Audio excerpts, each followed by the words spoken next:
Please, oh, while you're here, what is this? Sorry. So please, while you're here, just wait shortly. We have a short video. We have a short video that will be played. You're all welcome to add.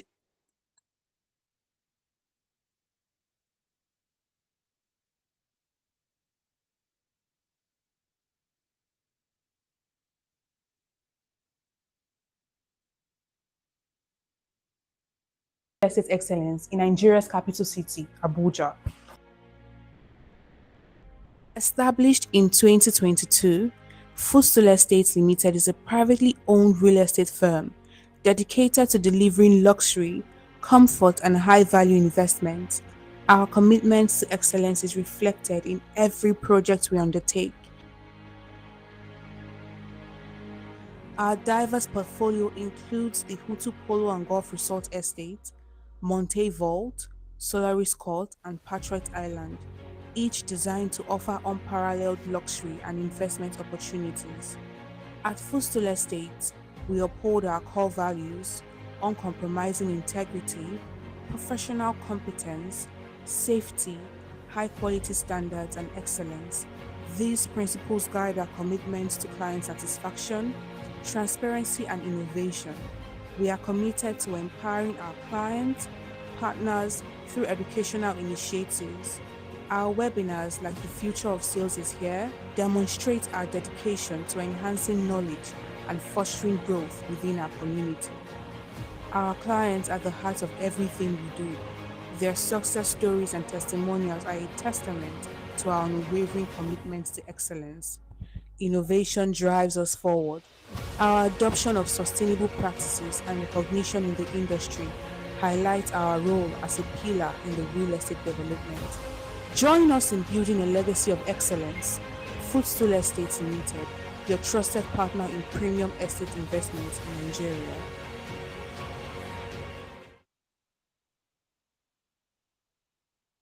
Hello, my name is Founder, Camp Planner Founder Richard Augustine. I'm the MD CEO of Footstool Estates Limited. Footstool is a real estate brand based in Abuja. We've been in the real estate business since the year 2022. We say, why real estate and why us doing this?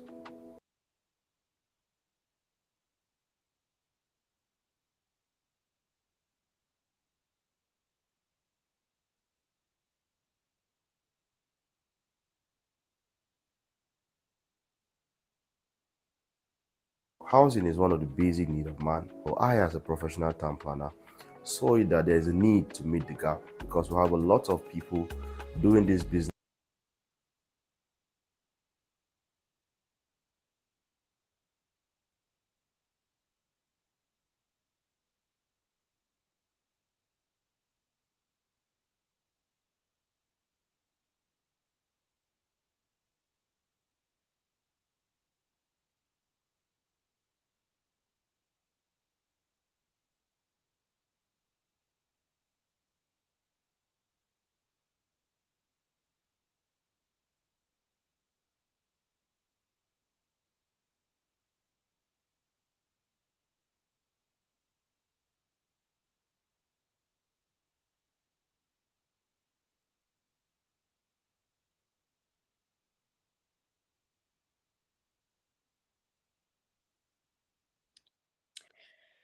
Hello, everyone. Good evening. We are sorry for that little interruption. We're having a problem with our internet.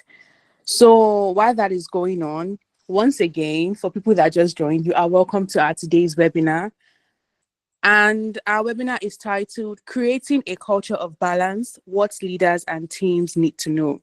So the objective of this webinar is about helping leaders and teams learn how to create a healthy balance between work and personal life.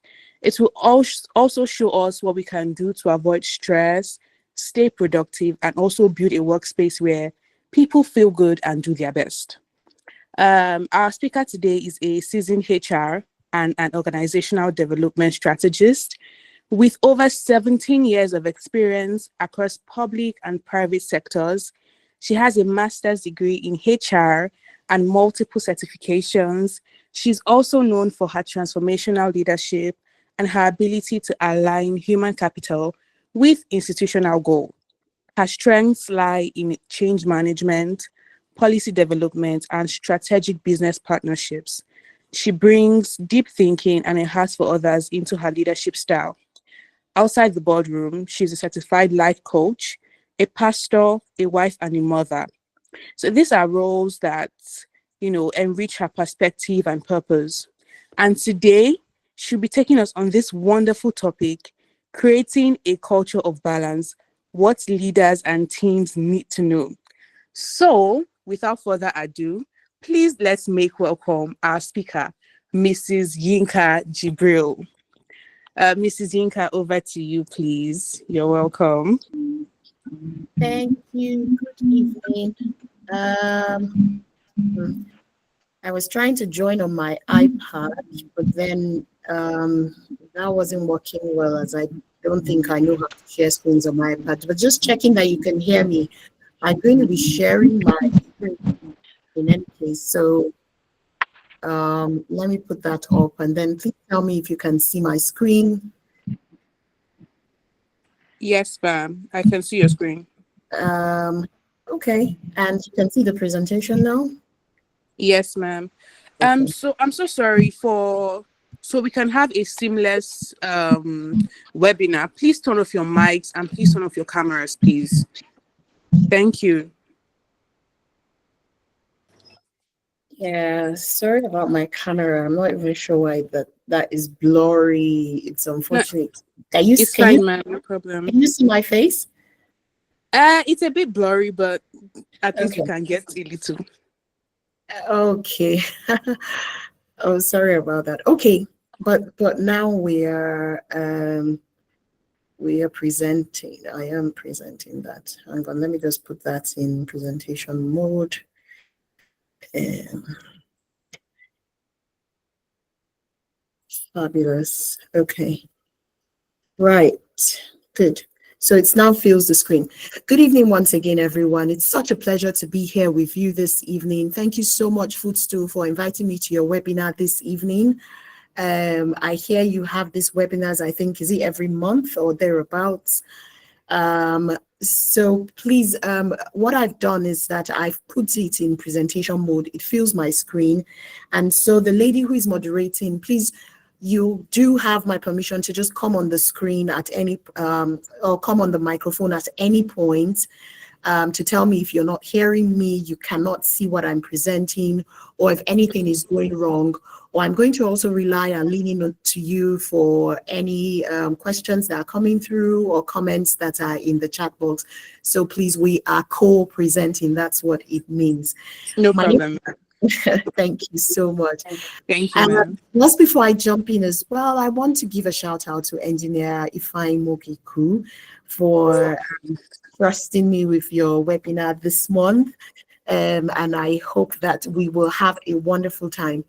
Incidentally, when I shared my profile with him, I hadn't read in depth what your topic was. And I remember once when one of my children asked me, Mom, what's your philosophy in life? And this person is 13, right? And I was wondering, I was like, okay, did they have a conversation about philosophies in their school, or, really what's going on here? Philosophy is a big word. And for him to know that somebody has a philosophy, I was like, okay, why are you asking? But then I told him, I said, my philosophy about life is that balance is the key to life. And I began to explain to him what that means. And so later, when I was reading your topic, I think I was like, oh, this is, this really aligns with my own personal philosophy.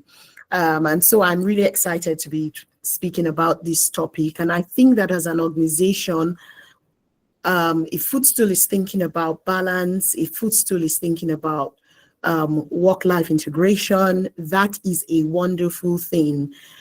Because most organizations really only think sometimes about the bottom line, think about performance, think about expansion. but do not remember that work-life integration is a very big part of how this generation likes to function and how that impacts their ability to bring their best selves to work and to deliver on the goals of the organization. So I think it's a wonderful topic for you to be exploring. And so what I'm going to do is that I'm just going to start by defining some key terms, because your topic is creating a culture of balance, what leaders and teams to know.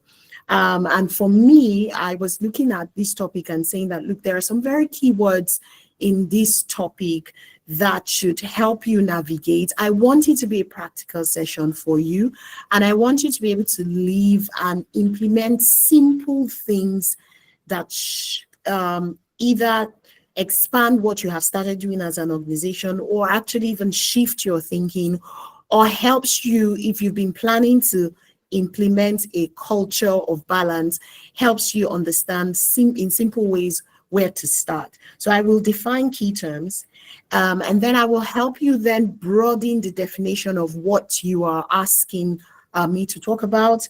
And then I would link it to maybe 7 practical areas that you need to think about when creating a culture of balance. And then I'm going to give you a simple model that you can start with. So I hope that that would help in covering what we are about to do. I want the session to be interactive as well. I like a bit of fun when I'm, presenting and hearing people's thoughts. So maybe I should start by throwing out the question out there. What does culture mean to you? And for someone else, what does balance mean to you? So this is where you help me to moderate. The lady moderating, sorry, I didn't catch your name.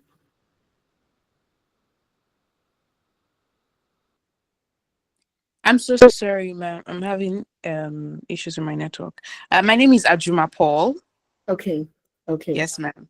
Okay. Thank I'll be a you. moderator for the day. I'm so sorry, please. Mr. Denga, please, can you turn off your camera? It's a bit of a distraction. Thank you.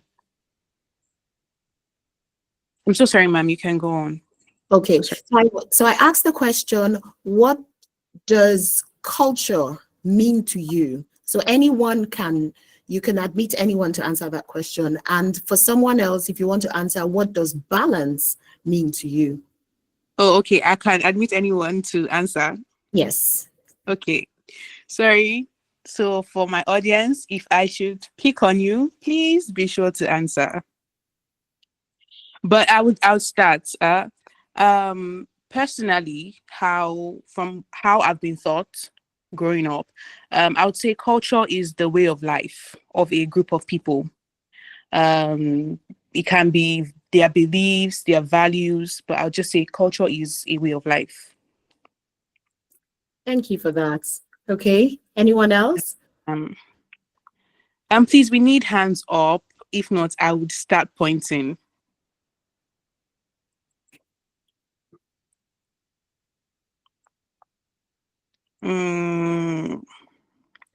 Okay. Let me check the chat box in case. And you could also drop your answer in the chat box in case you do not want to speak. I'm seeing Chiamaka Ogweri. Yes. I'm seeing Delight Oloche. We have so many people here. Why are they not answering? I'm seeing Lisa Yusuf.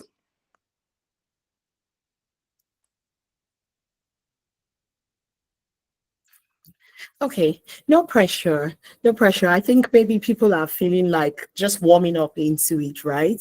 Yes, Okay, ma'am. no worries. So you did say something about culture, Ajuma. Do you want to repeat that? Okay, I think I saw a hand up, but Okay, okay, let's I go said with that first. culture is Mhm. okay. Oh, they dropped their answers in the chat box. Okay, do you want to read them out? Okay, no problem. This is from Chiamaka. Mhm. She says culture is a basic way of life of a Mhm. group of people. Mhm. And And Delight Oloche said culture is the shared beliefs, mm, customs, practices, social behaviors, and values of a particular group of people. Mhm. And Mitch Blue also said, culture is a way of life guided and kept by people. Hmm. I like that. Okay, thank you guys. Mhm. Okay, and then balance. Does anybody want to try balance? By the way, I think those are all very brilliant definitions, and all of those buzzwords coming through, basic ways of life. I like the person who said shared beliefs and customs. Another person said guided ways of life, practices. You know, I like all of those buzzwords coming through. And then balance. Anyone for balance? I would start to handpick at this point. I'm seeing Tayo Olajide. I am seeing Olatunde Jesilano. I'm seeing a Mildred Ina, Judith Aguke. I'm seeing them also. In case you can drop your answer in the chat box. Okay. Some answers have been dropped. Okay, let's have. Delight said, balance is a situation in which different elements are equal or in the correct propositions. Okay. Yeah. Olatunde says, the word balance implies work-life integration and respect for individual differences within teams. Okay. And Mitch Blue says, balance is the settlement of different ideas to work together in harmony. Hmm. And Wow. Juliet Aneke says, balance is the state of stability or equal distribution. Hmm. Hmm. That is very interesting. That Thank you all for contributing all of Uh, those thoughts and sorry, I think we have one from Ifeanyi Mogeku. mhm. He says, striking a middle ground between professional responsibilities and personal life to maintain well-being and happiness. That's his definition of balance. Okay. That's fantastic. Okay. Thank you so much, Ajuma, for sharing all of those things that have been said.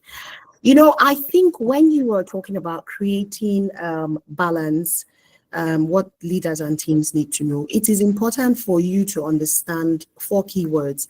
Those are the words culture, balance, leaders, and teams. Um, Irrespective of what the strategy of your organization is and how you intend to implement that strategy, someone once said that culture eats strategy for breakfast, meaning that your strategy will ultimately bow to the culture of the organization. So it is so important that, and I like what people have said about culture being the things that we believe. So if we interchange the word culture with basic ways of life, shared belief systems, customs, practices, it means that our customs and our practices, our shared beliefs will eat up whatever our strategy is. On the flip side, it means that if our culture and our strategy aligns, then we have a chance of being a great organization that can implement our strategy. So the culture of an organization is so important, and it is everything that you have said.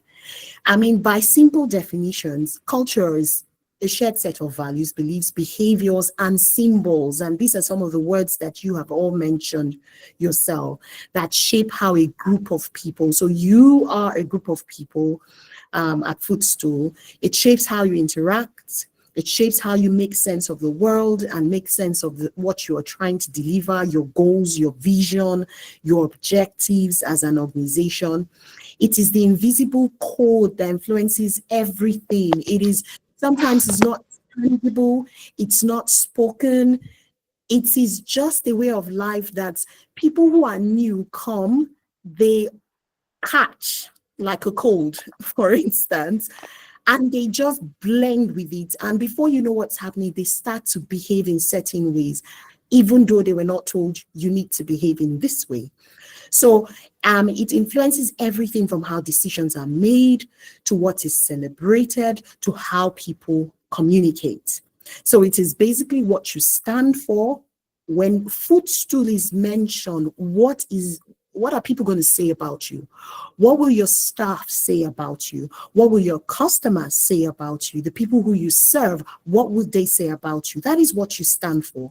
You could have a definition for what you stand for in terms of the vision and the mission of the organization, but ultimately your culture is the real definer of who you are and what you stand for. So when people see what you stand for, how you behave, how you interact, how you make decisions, how they sense your impact, that is what they define you as.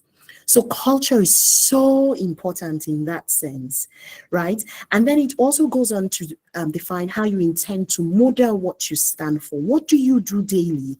What is the mechanism for feedback from all levels that helps you establish what the culture of the organization should be? What are the shared experiences? What are the stories? What are the traditions? Sometimes this is what people drink from. And then when you think about balance, is in simple terms, I like how technical your definitions were. I love them. You know, someone said situation of creating equality. Somebody said work-life integration. That person has been doing a bit of research, I can see. I like the person who mentioned respect. So for me, I feel like you're already thinking about balance in your organization and you're thinking about what balance would mean for you. So if you have a culture of balance, this person who mentioned respect would like to see a situation where their difference is respected, their opinions are respected. But you know what? Sometimes just going back to the simple definition of a word can help us understand what we're trying to create. And so the definition of balance, I took this from the Webster Dictionary. And it said the ability to remain standing, especially because your weight is evenly distributed. So when you're talking about a culture of balance and thinking about work and life, you are saying that, look, work is not more important than my life, and life is not more important than work. And so I'm going to come to the person that talked about work-life integration, because a lot of times people think it's just about work-life balance, but it's more about work-life integration, rightly as you said. I like the second definition that also said a situation where different things are given equal importance or are portioned equally or fairly. The other thing I want us to define is leaders, because when we try to create, implement, embed cultures, a lot of times where it gets lost is the fact that immediately you see people dividing the organization into us and them. And us meaning the workers, them meaning mid to senior management, or the visionaire of the business, the MDC, or the senior people. And immediately there's that divide. And in my experience, what I notice is that once that divide is created, there's so much static from somebody's microphone. Okay. Can you help me break that, please? I'm Thank so you. sorry. Please, No, can we turn off our mics and our cameras, please? Thank you. okay. So I was saying that once there is that divide between leaders and teams, what begins to happen is that immediately there is distrust. And so instead of everyone seeing that change, the imminent change, as something they can embrace and look at as an opportunity for growth, what happens is that distrust begins to eat away at what we are trying to achieve. And then we do not see change agents emerging. And really, the change agent needs to be everybody, because at the end of the day, we have to then integrate it into our behaviors. So as a definition for leaders, leaders are not the orgas at the top. Leaders are persons who guide and direct others towards achieving a common goal. And if you think about this definition, it means that every single one of us here is a leader, because we will all have an opportunity to guide and direct each other towards achieving a common goal. And then teams. So teams are a number of people, animals who do something together as a group. In our case, people who are doing something together. We are footstool. Is that not so? Footstool estate. And so we're people who are trying to do something together. We have a vision, we have goals, we have a mission, and we have defined this and we're trying to achieve something. So as long as you're bound together as a group of people who are trying to do something together, I like to see you as a team. Now, I know that a lot of people have, the semantics of whether, are we just a group or are we a team? Because a team goes through certain dynamics, that's a separate conversation, but it's good to see yourself. So a team is not that person who is separated from senior leadership. A team is just somebody within Footstool, anybody really within Footstool. We are all team members. So guess what? Your MD is a member of this team, and your janitor is a member of this team. I remember such a good story of somebody who it was told that works in NASA, and NASA, that's the astronomical agency, and he was a janitor. And when he was asked that, what do you do for NASA? His response was that I work to ensure that we can get people into space.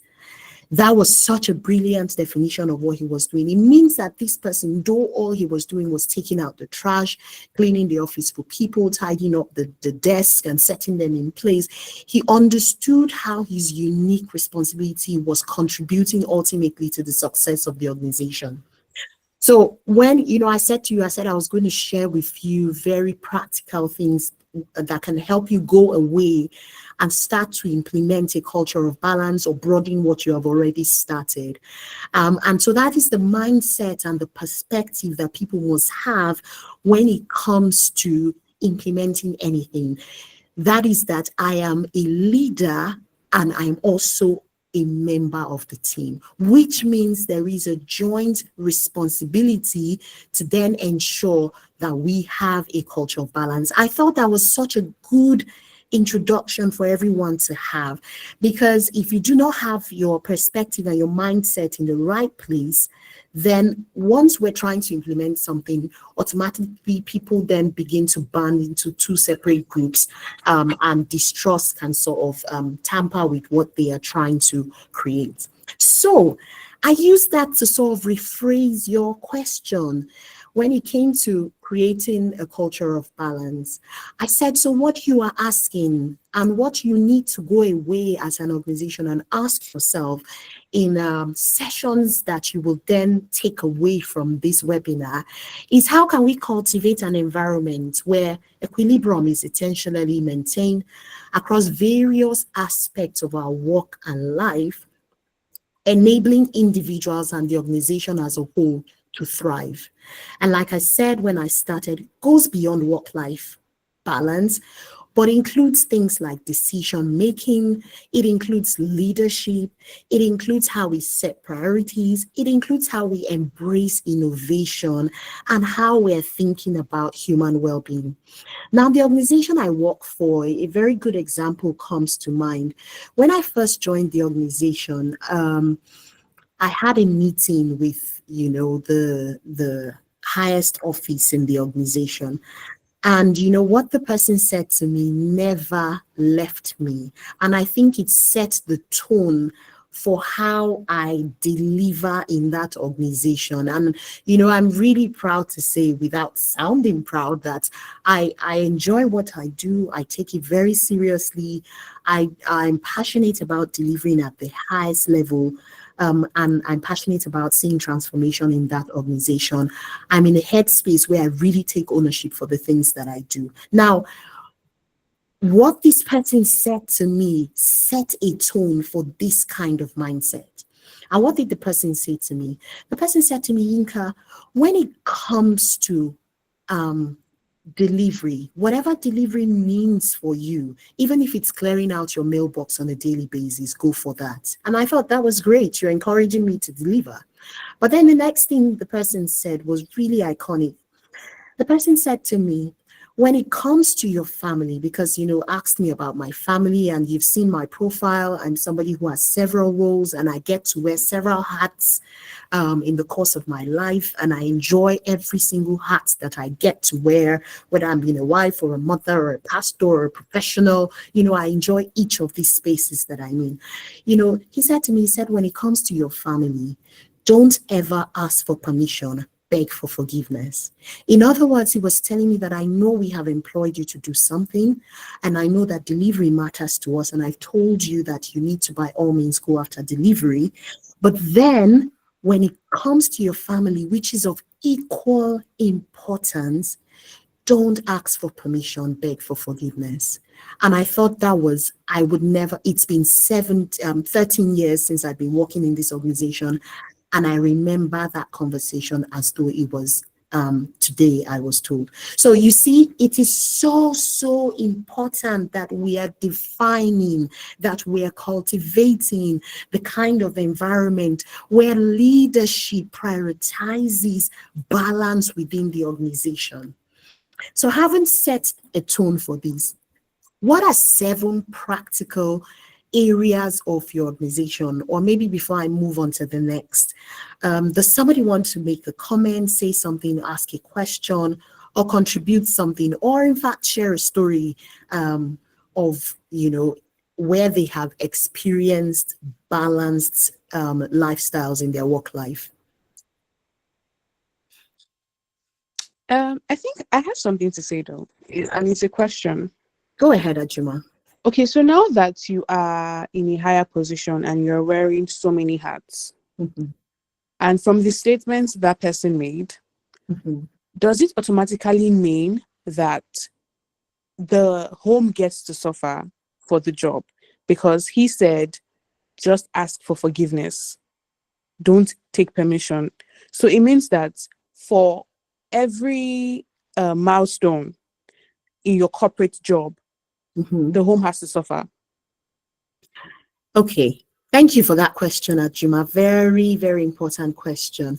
So I think, yes, maybe I wasn't clear on that. So what he was saying to me actually was, when it comes to your home, your I will be happy for you to put your home first. So, for instance, what he meant by don't ask for permission, beg for forgiveness, was that if, for instance, today I feel like I need to attend to one of my children or to my husband over something, and it came up and it was clashing with something I needed to do at work, what he was saying to me in essence was that I would understand if you went and prioritized your personal life and came back and begged for forgiveness, rather than hold off on meeting the needs of your personal life in the moment because you're trying to get a permission. I don't know if that is clearer now. So, to answer your question, Ajuma, no. What he was saying to me was that I can see that delivery is important, but I also acknowledge that your family life is as important as the delivery we expect from you. So I don't know if that clarifies. Okay. Yes, ma'am, it does. Thank you very much. Great, great. Does anyone have questions on the back of that or comments? Let me check the chat box. Okay. Mm, okay. Okay. If there's nothing, let's just move on. Okay, no, there's none for now. Okay, so let's move to the first one. I heard somebody mention work-life integration. And yes, it is no longer about work-life balance, because work-life balance tends to suggest that when I'm at work, I'm at work. And when I'm at home, I'm at home. Yes, that is true to an extent. But then post-pandemic, for instance, and with the way this current generation likes to work, from my observation, it is a situation where employees are encouraged and supported to balance their professional duties with their personal lives as an integration. So I gave examples. I'm going to give examples for each of the practical dimensions that we'll speak about, right? And I gave it an example here saying that instead of just thinking 8 to 5, 9 to 5, or whatever your schedule is, Think about flexible schedules, think about remote working options, be fully on board with paid leave days, and making sure, there's a joke I always say to my team when I'm going on leave. I say to them, I'm like, don't call me, I will call you, in a bourgeois style, right? And so what I'm trying to say is that, look, I'm on leave and I'm going to shut down, and I'm not going to feel guilty about the fact that right now I'm shutting down. But that's a given in most organizations. But when it comes to flexible schedules, I think that especially in Nigeria, most organizations don't think about flexible schedules. What do I mean? Now, you may have core working hours in your organization, but have you ever talked about flexible working hours? Meaning, even though I work, the majority of us may work 8 to 4 or 5 or 6 or whatever your work schedules are. What about somebody who has caring responsibilities? Is it possible for that person to come in at 7 a.m. and close at 3? That is a flexible work schedule. So what that means is that they fulfill their working hours, but flexibly so that it is able to accommodate the other aspects of their lives. So for somebody who you know, gets out of the house early, beats traffic, for instance. I mean, where I work, we have a branch in Lagos, and we all know that Lagos, for instance, has traffic, and, some people wake up very early, get to the office by 7, and, sometimes they're in the office sleeping until the office opens up at 8. Why are you not embracing flexible schedules that allows them to start working as soon as they get into the office so that then they can close early and beat the traffic? Imagine if somebody could work in this way.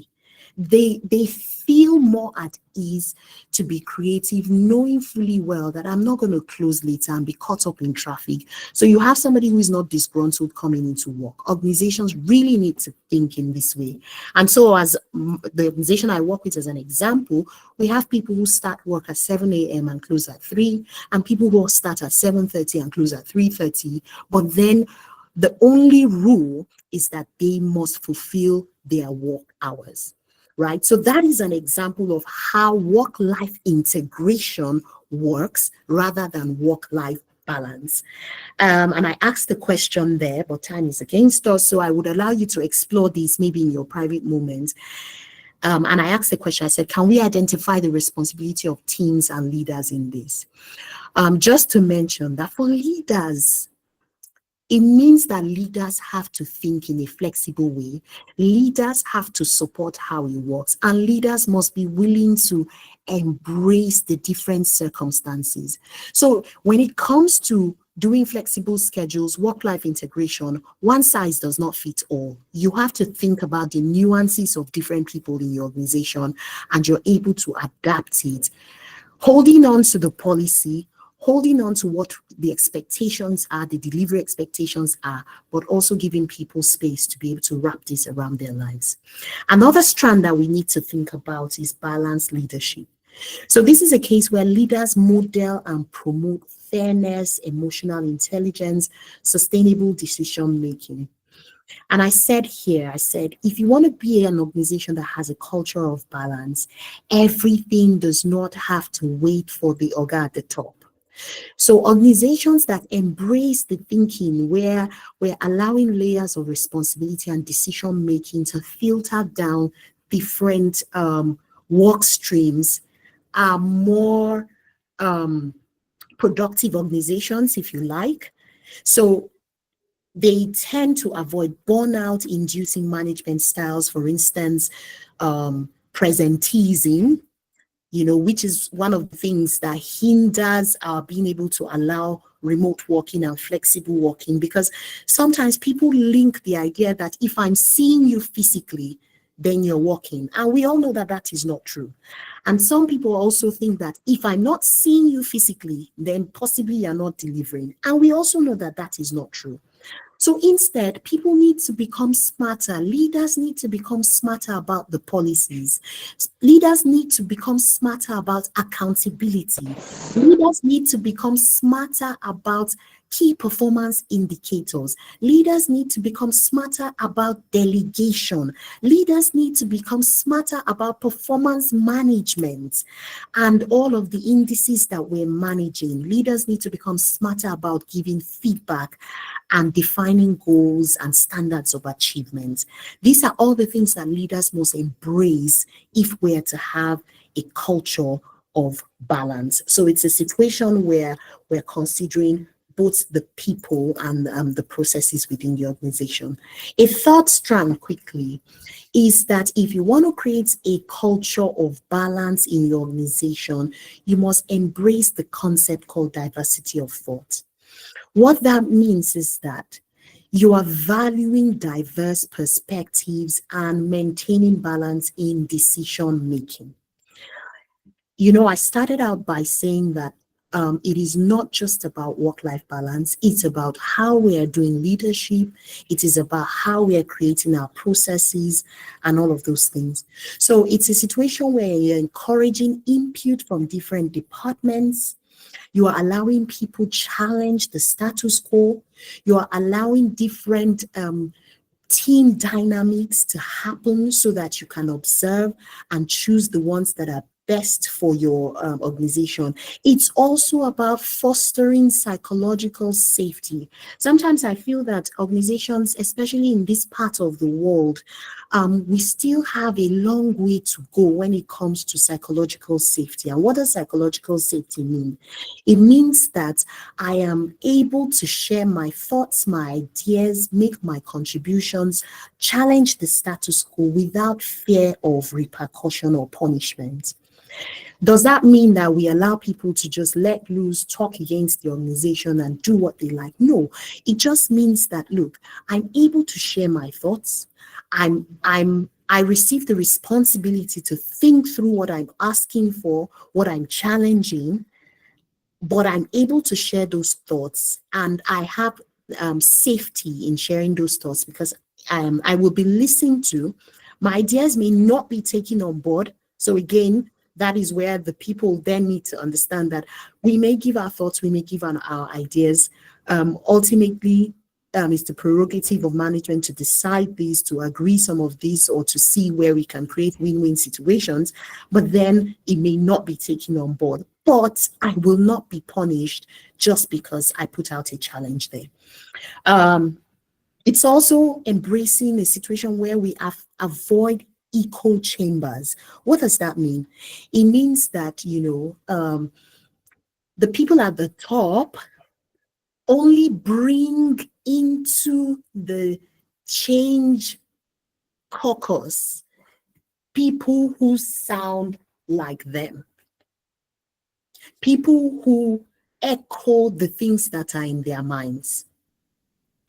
That is not good, because sometimes for you to grow, for you to create change, you must hear different diverse opinions, sometimes some that are totally opposite to what you want to create, what you think should be, because therein lies the creativity and the innovation that we embrace. So diversity of thought is something we have to think about. Now, when you're creating a culture of balance, you must think about performance versus well-being. Performance is very important. Performance has to be done. We have to perform.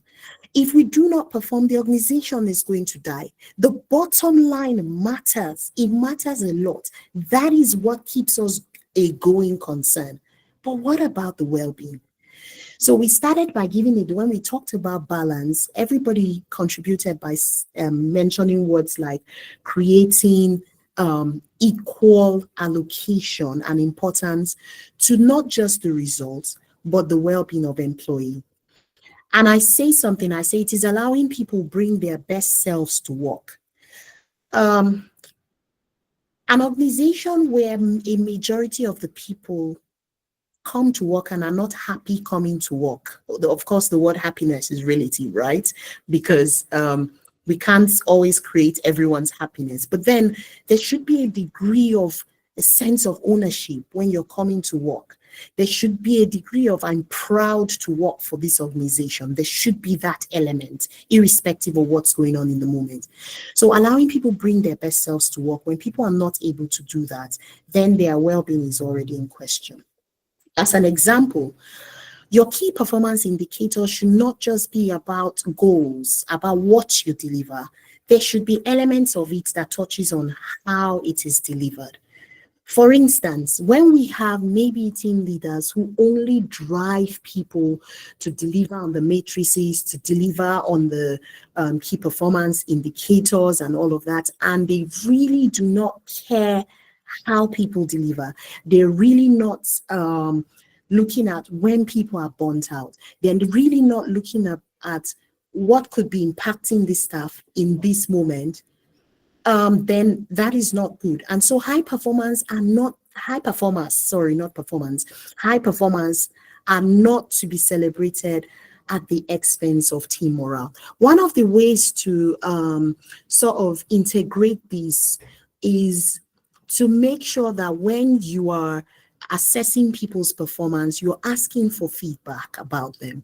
You're asking for feedback. You are defining what competencies, what behaviors people are expected to demonstrate at work. And you're also measuring these behaviors alongside the key goals that you are there to deliver.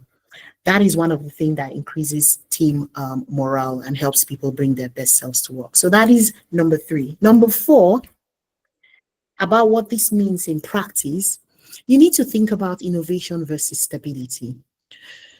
I see Footstool Estates as a very innovative organization. I mean, even naturally, because you are in the building space, it is already a very innovative industry. But while you're innovating, creating a culture of balance means that you're not just thinking about embracing innovation speedily, impulsively, throwing away the things that you have created. You must always ask yourself, what are the processes that we have that will stand as a foundation for the things that we are innovating? Now, a lot of organizations die on the altar of innovation. When innovating, you need to ask yourself, what are the things that we have been doing that works well? What are some of the things we have been doing that works well? Are we bringing on board as we innovate? Are we balancing experimentation with risk management? Are we defining our risk? Are we taking on failure as a data? Are we piloting our ideas with vulnerability, not impulsivity? A lot of people are so impulsive with their innovations. What that does is that it leaves people confused, and it leaves people change fatigued. And when your people are fatigued, they become yes men. So they just tell you yes because they're like, okay, the boss has said we should do it, but we really don't understand why we're doing it. And then the people who are supposed to be the change agents, when they're speaking to other people in the organization, and those people are trying to understand what is going on, what are we changing now, what is new, instead of them explaining to those people what is changing and creating a positive vibe, a resilient vibe, what you hear them start to say is, well, it's management that said so. But we know that very soon next year, they're going to come and create another change. Already, that is a language of distrust. So when innovating, you need to think about stability. So your story should not just be that all components are changing all the time, but you should think about the fact that your systems are working as well. And remember that people are a core part of your processes, your systems, and creating reliable frameworks. So when thinking about innovation, think about stability as well. Work, stability in the workplace, culture, your culture of balance also includes thinking about equitable workload distribution. In a lot of organizations, there are too many people that have become quiet quitters. What does that mean? They come to work, they earn a salary, they do the BRS minimum, there's no creativity, there's no challenge. They are the ones, the loudest voices against change implementation. They are the naysayers, and yet they are on the payroll. They have quietly quit. It is dangerous.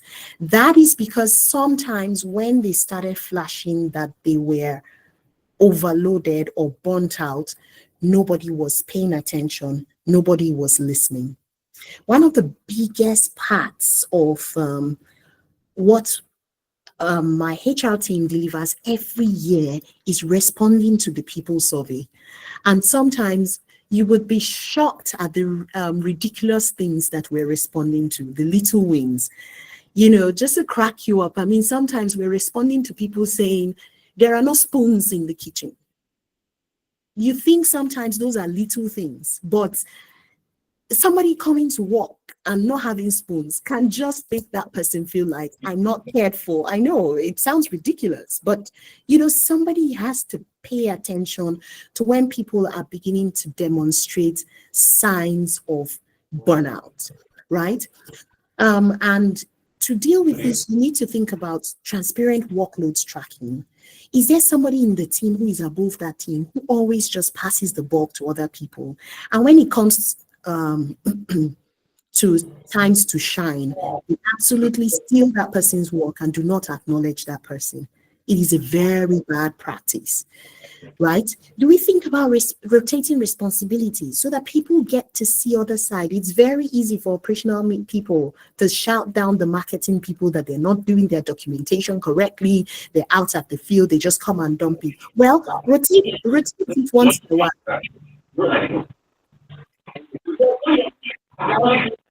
I'm so sorry for that interruption. Please, Mr. Eddie, could you off your mic? Thank you very much. I'm so sorry, ma'am. That's okay, Ajuma. I like Ajuma. She's a boss lady. I like. Thanks, Ajuma. Okay, so it means that sometimes maybe you need to rotate responsibility. Maybe you need to go and work as a project team somewhere for you to see what other people do so that you can appreciate the things that they do. If you want a culture of balance, everybody must be able to feel empathy for the other person. It is also about addressing burnout indicators, complaints, missed deadlines, absenteeism. When you see these kind of things, before you just conclude that this person is being lazy, you need to find out sometimes what is going on. That is what truly puts the money where, or puts our mouth where our money is, or puts the money where our mouth is. I don't know how it is. So I gave some examples there of some of the things that you can look at when thinking about equitable workload distribution. Another aspect of a culture of balance is cultural balance itself. You have different people within the organization. Can that person please mute their microphone? I'm so sorry, please. Can you please mute your mic? Thank you. Thank you for that.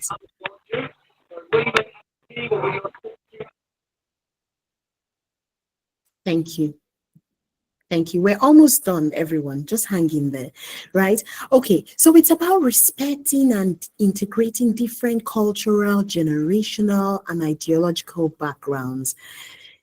Let me tell you something. The workplace is becoming that place where people of different backgrounds, nationalities, I don't know, Footstool is an organization that is outside Nigeria as well and has some expressions outside Nigeria. But then I imagine that you would want to expand into that kind of setup. You have to be aware of your biases as people. If you're going to implement a culture of balance, you must be aware of cultural differences. You must be aware of generational differences and ideological backgrounds. Today, one of my children was graduating secondary school and I was giving a speech in their school. When I was preparing this speech, it occurred to me that I was going to be speaking to Gen Zs, right?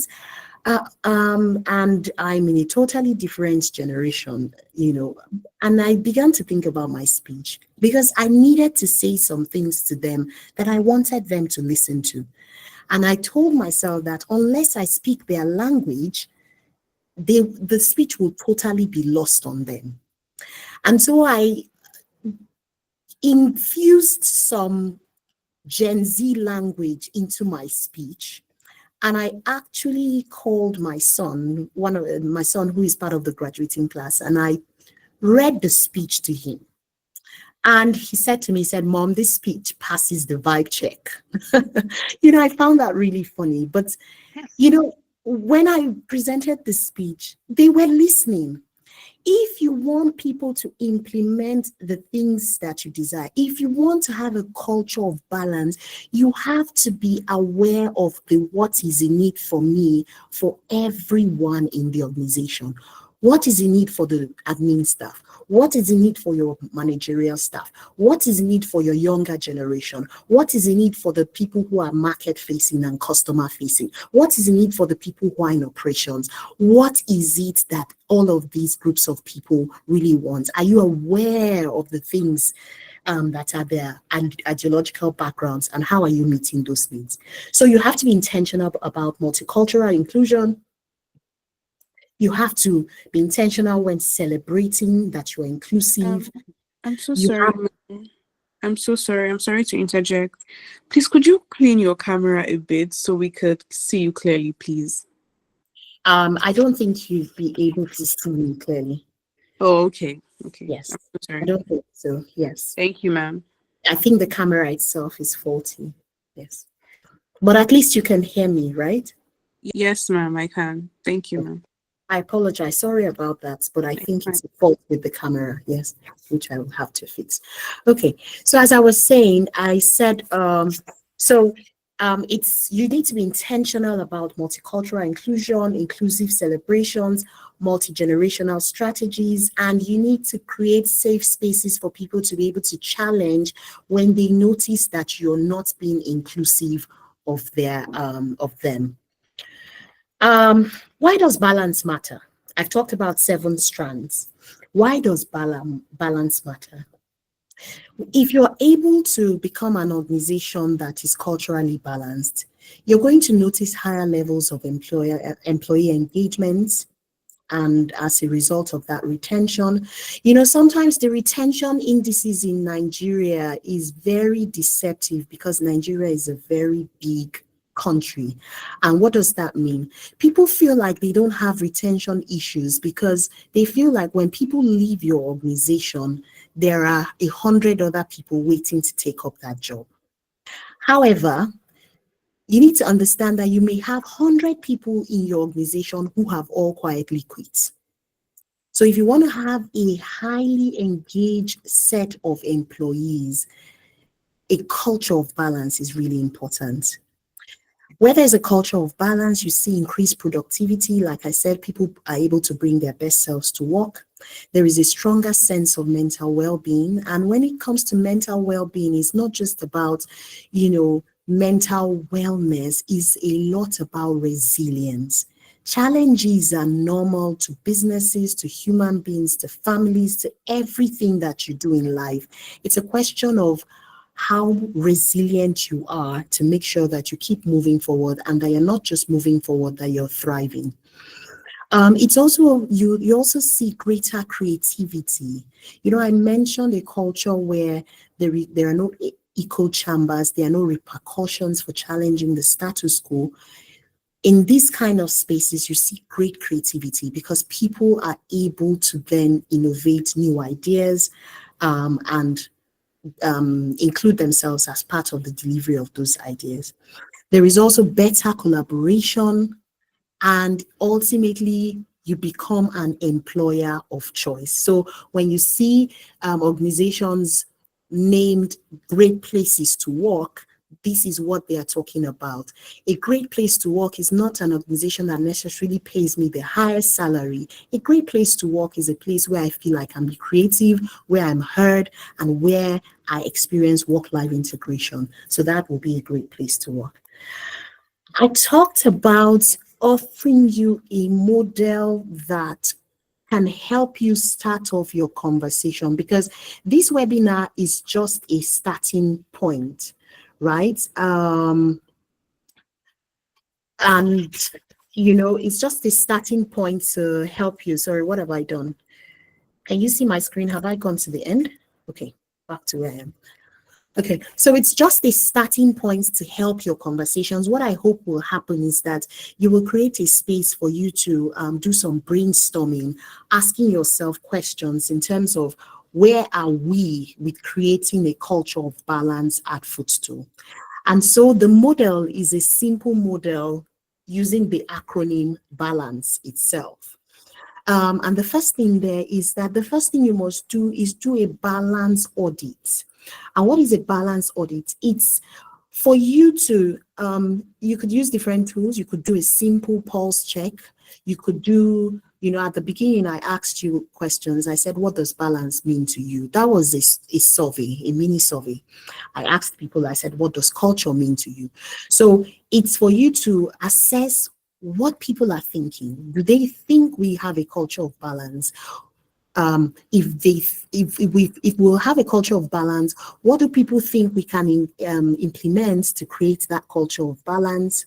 And which of these strands do they think we need to pay attention on? So it's like a balance audit in the first place.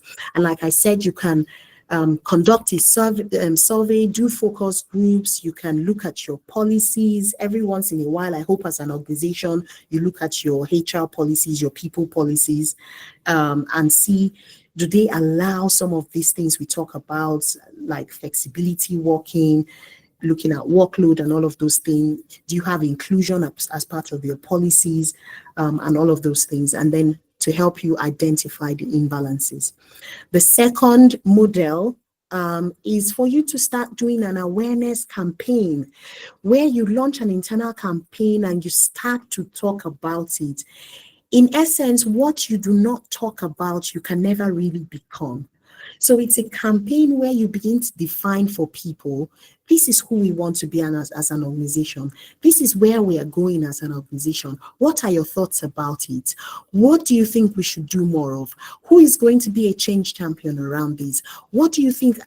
Putting it out there and doing a campaign around it is always a great strategy to get people thinking, to start to get people challenging, to start getting people talking about it, to get people to start bringing forward their ideas, because it will not be embraced unless it is a collective idea. Strategies that are driven top down, I'm not saying they don't work, but ultimately sometimes it takes a longer time to embed, because people always think they are doing it to us rather than we have all done this together. So you need to look up campaigns. Leadership role modeling. So leaders need to put action into decisions that have been made. I'll give a very simple example. If we decide as an organization that we're going to do flexible working schedules, for instance, not remote working, let's say we want to do flexible working schedules, and we say some people can build their work schedules around their lives. As a leader, for you to model that means that you must be willing to embrace the changes within your own sphere of leadership. So you embrace the changes and you are willing to go out on the limb to protect your team, to make sure that what you have said, you will do. Another thing, for instance, for you to have work-life balance or work-life integration, for instance, if you decide as part of your policy that outside of working hours, you don't send emails, then as a leader, you need to protect that as well. You should not be the person then expecting something from a staff at 12 midnight because You have said this is what we want to do. For instance, myself, sometimes I could be working on something that I need to deliver on late into the night, and I will send it to my colleagues. But you know what? I will schedule a send. It will not hit their mailboxes until the next um, time that I know that the office is open, because I know that it is an unspoken rule that we do not send emails outside of people's work schedules. Now, these are some of the things that helps leadership role model some of the things that we say we're going to do. Um, Normalize these through rituals. So there are things that as an organization, okay, no, I jumped on aligning policies and practices. That goes without saying. It means that some of the things that we say we're going to do to create a culture of work-life balance or work-life integration or a culture of balance, we have to include some of these things in our policies so that it is easy for us to lean back on policies. As a HR person, I always know that sometimes policies can be a pain, but honestly, policies are a protection as well.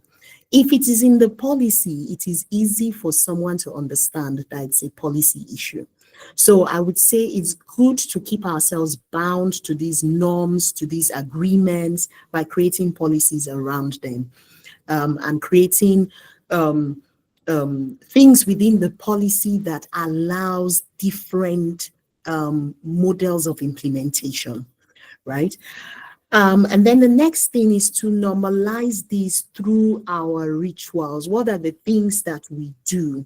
You know, when we were defining culture, and we're defining balance, and we're defining leaders and teams. For the culture, we talked about some of the behaviors that we expect people to demonstrate, some of the stories that we can lean into that shows that these are the things, this is who we are as an organization. This has to continue. So we must do check-ins where we are checking to make sure that people are doing this. I'll give a clear example. I was talking about not just celebrating people who deliver, but celebrating how they deliver, making sure that they're thinking about people's well-being.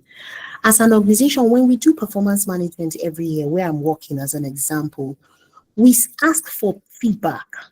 So I will be asked for feedback about my manager. I will give feedback about my manager. I would give feedback about some senior managers, actually, because ultimately they want to know that they are doing what they said they're going to do.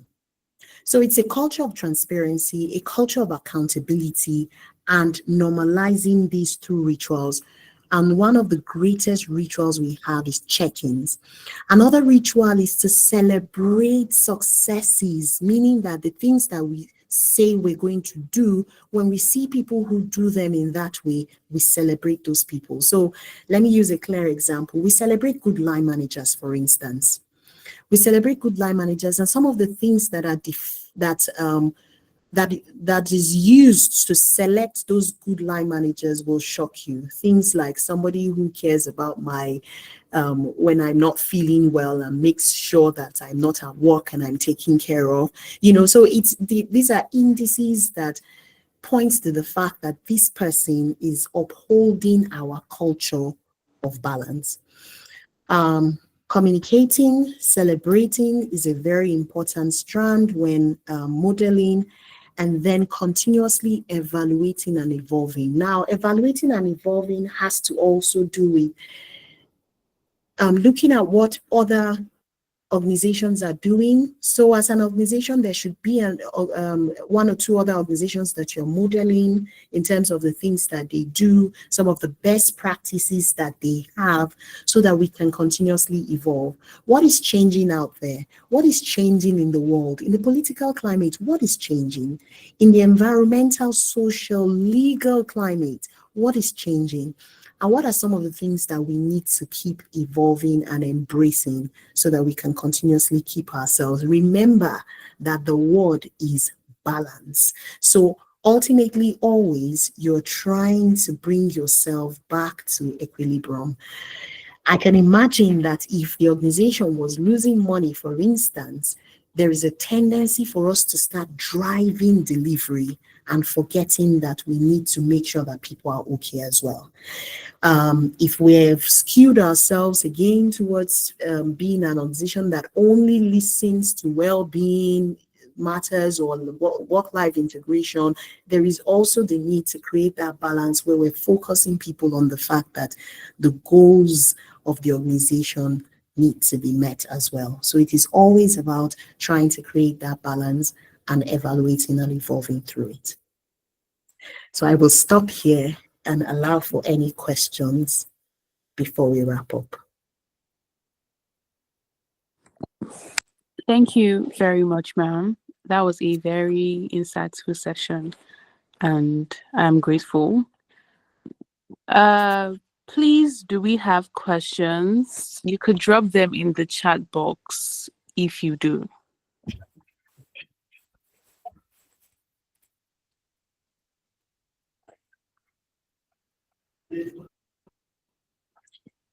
Can you hear me, ma'am? I can. Okay.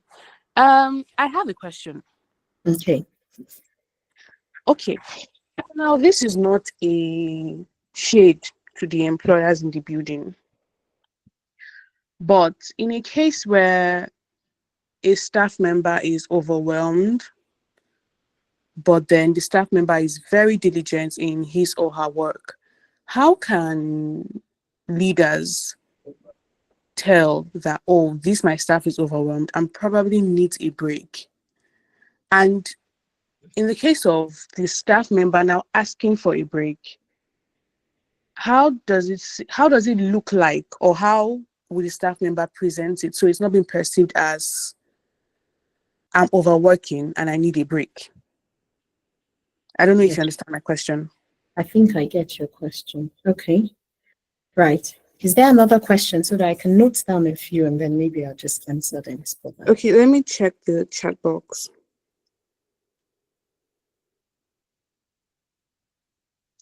No, just comments for now, but no question. Okay. Okay. Are there any comments that you want to Okay, Blessing Bulus, I think. She says, thank you a lot, Ma. This is an eye opener. Okay, thank you. Okay, let me try and respond to your Very much. question. Mr. Tunde has a question. Okay. He said, let's say a team leader always encourages staff to push through challenges, but avoids addressing workload concerns. Over time, the team begins to feel unheard. How do we correct this while keeping morale high? And Mr. Tayo Olajide also has a question. He says, how can organizations foster a culture of balance without making it feel like a checkbox or a perk, but rather a foundational part of how work is done? Okay. Right, without making it look like a checkbox. Right, okay. And So has her hands up. okay, let me deal with these three very quickly first. Okay. I think question 1 and 2 are quite similar. You talked about noticing staff needs and checking in, noticing that a staff is feeling like they have overworked, they're burnt out, and they need time off. And then how can a staff ask for time off without necessarily saying, oh, I've been working hard? It is everything we have talked about. It is also looking at your policy within the organization. For instance, every organization should have a policy around paid leave. And paid leave is not a benefit, it is actually a right because it is in the policy. It's an entitlement. That's the word I was looking for. So paid leave is an entitlement if it is in the policy. If it is not in the policy, then you know that you signed up to work for an organization that does not allow paid leave, which is why, as a staff, when you're signing up to work for an organization, the policies are really very important. So, if there is paid leave as a policy in the organization, then you should be asking for your leave, which is then your entitlement to go away and take the rest that you need. Right? So you don't have to come and say, I've been working hard and all of that. No, that doesn't make you sound professional. You should take time off and actually go away and rest. Now, on the flip side, it is a very good practice for managers to be doing check-ins with their staff. Sometimes you could just be asking once a week, once in 2 weeks, once in a month, once a quarter, to have a meeting with his staff and just find out what is going on in their lives. As a practice, as a manager, one of the things that I do, and I find it is so effective. It's so little, but it's so effective. Sometimes when I notice that we've gone around a bend and I've dealt with a very big project as a team, usually after a team project, there is a tendency for people to feel like they've hit an emotional high, and now their strength levels have dipped, and they just need to catch their breath. And sometimes for a couple of days, I'll just be like, yeah, if you guys have finished what you're doing today, you can go home early. And sometimes like 30 minutes early, 1 hour early.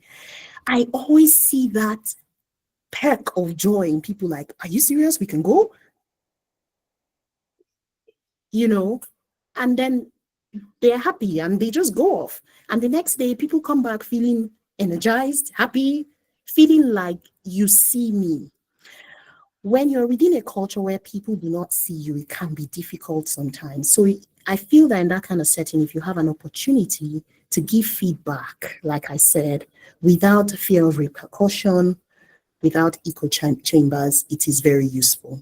So now I'm imagining that you're within the setting where you are beginning to implement or think about a culture of balance in your organization. This is the time for you to give your feedback.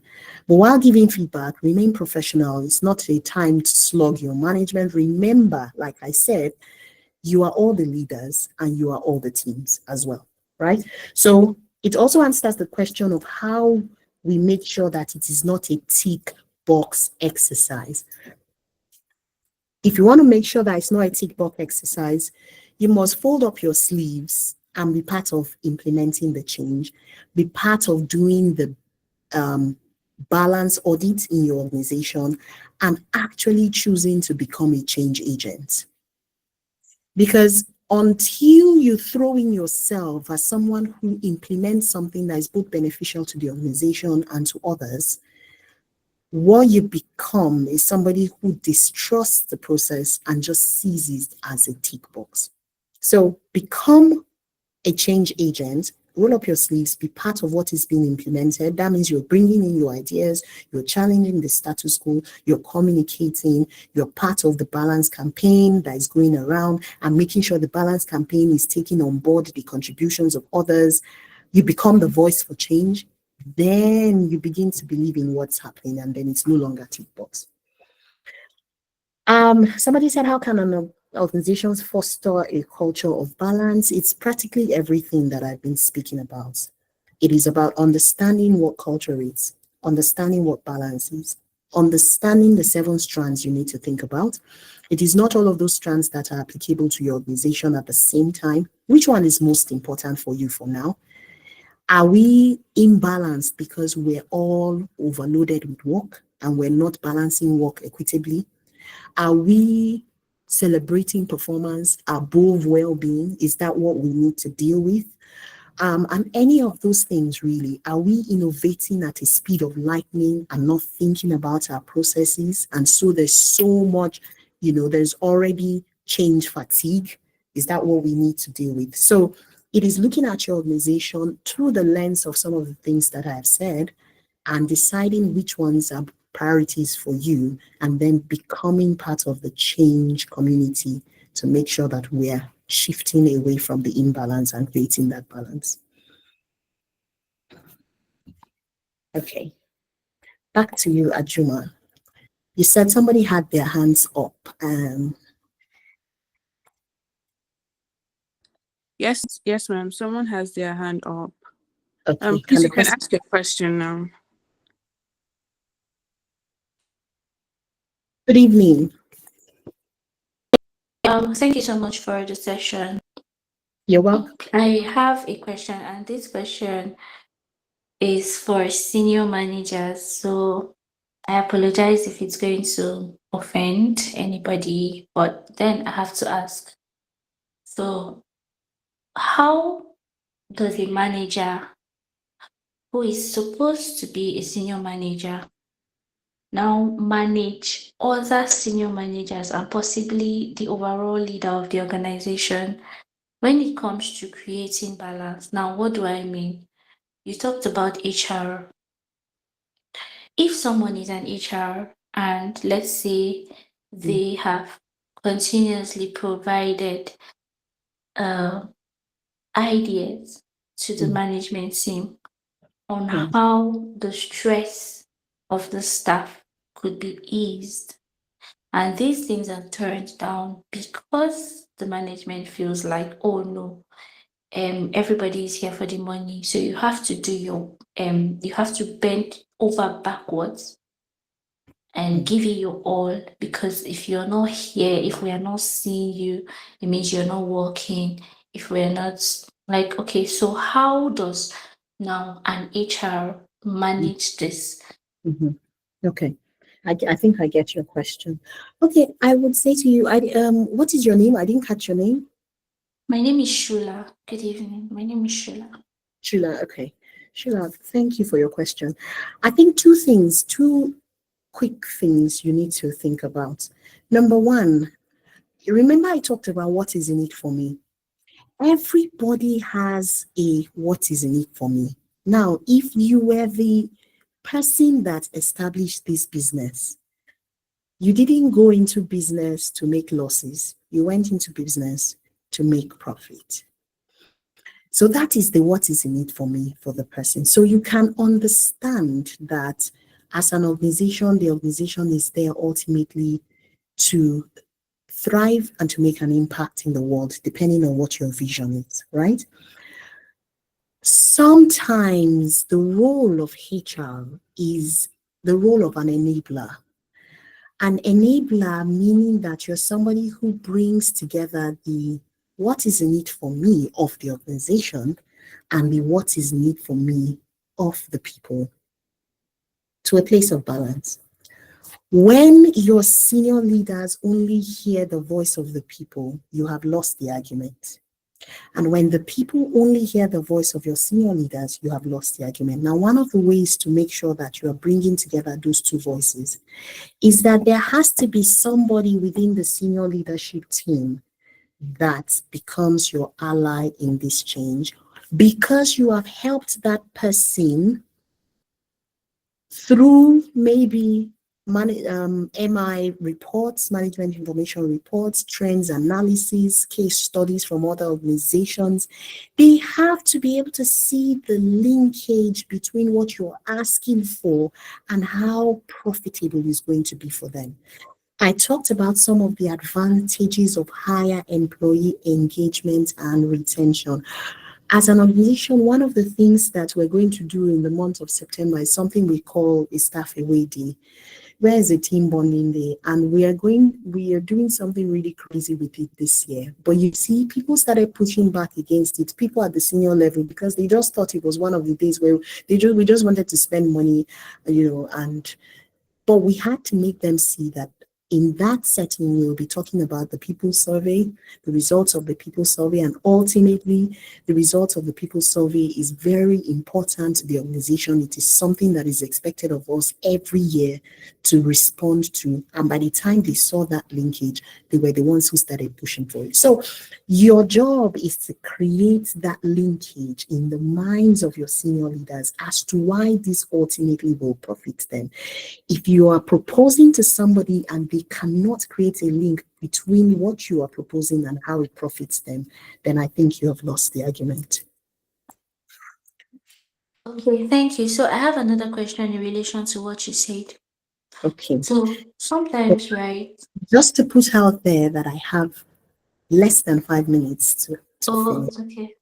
So sometimes, right?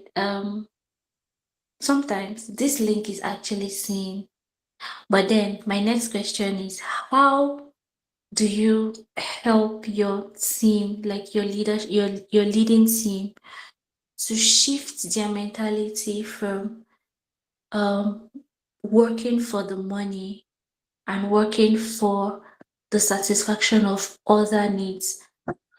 Because I think most times I've come to realize that most times in many cases in some organizations I've seen, it boils down to, okay, they know that, oh, these things are necessary, but they feel like if these people are absent and they're not doing it for the money, if the money comes, we would all have fun. So if you're not here to do the money thing, how are we going to have fun? So that's what I'm trying to know now. Like, you've answered my first question, but Mhm. how do we now go about achieving this mind shift from, oh, it's not always from it's always about the money, to it's really not about it. I think I find your question a little bit confusing. But are you saying that how do I get my colleagues to understand that they're not just here to work for the money? Oh, not my colleagues in this case. I'm talking about leading team, like the management teams.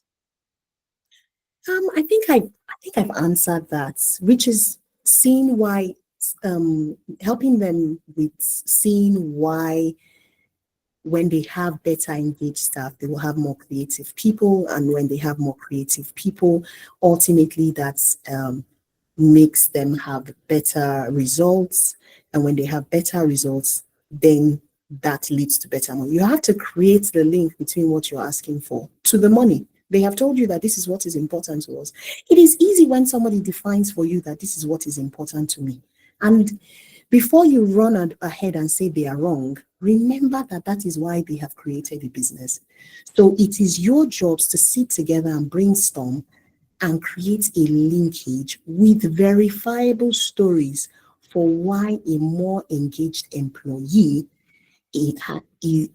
equals increased productivity, while why that person is better at create. You have to have your year on year indices to show for it. I'll give an example. We are an organization that has several offices all over the world. In fact, we have one in almost every country, right? And centrally, we were told that we were going to change our performance management system this year. Now, in Nigeria, we had created something that was really far ahead of what was being done and what is being proposed. And we had indices and trends to show for the outcome. When we presented this earlier in the year to the people who created that change, what we were told is that Nigeria can keep its own system. So we had already demonstrated you have to have the fact sheet that shows that what I'm proposing is ultimately for your benefit. Otherwise, you will not have a listening ear. So there has to be trends to show for it. It's not just enough to come to them and say it's not just about the money, but for them it's about the money. Those are reality conversations sometimes that we need to be checking. So, but I know that higher employee engagement comes from people who have greater sense of well-being in the workplace. I know that that is the case, but I have to prove it that that is the case.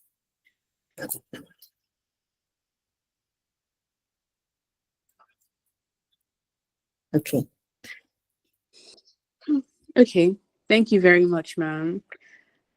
In the absence of any question, I believe we do not have any other questions, yeah?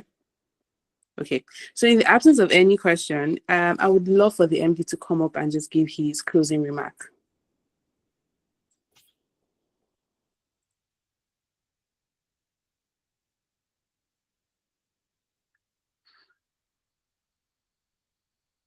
Hello, good evening, everybody.